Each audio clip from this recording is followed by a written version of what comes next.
So this is a piece of root that broke off from last year, June last year, and I keep all these little bits of roots. That didn't have a plant on it when it was just a basic sort of root. You can actually see it there going through to there.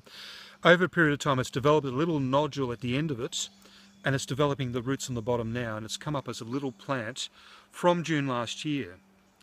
Now the benefit of that is it's actually a 2-year-old plant rather than a seedling. All right, and I've got it within 12 months.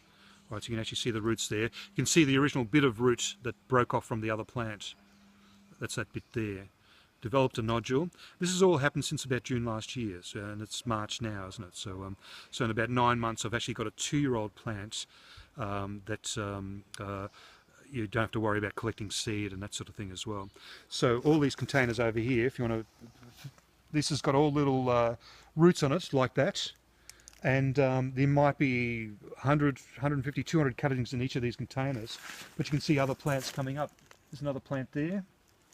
Right, there's a couple here, a couple more just there, and they're all going to have little roots on it like that, and they're going to be 2-year-old plants.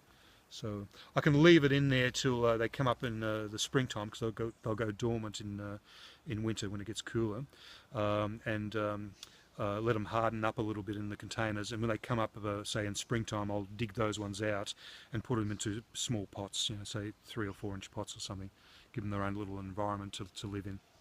All right, so that's root cuttings. So it's not hard to propagate the plant, and I learnt that through just having plants in the ground and having to dig them up.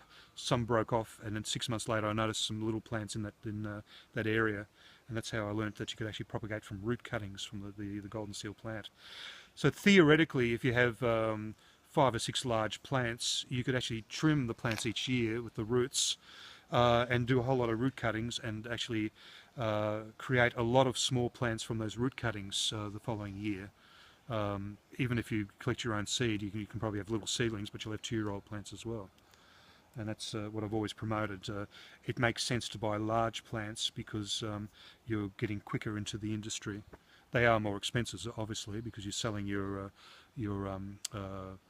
root cutting ones that you can do from it, and your seed producing ones, you're selling seed to people at the same time. Anyway, so that's with all these containers here. Better stop talking. I ramble on too much.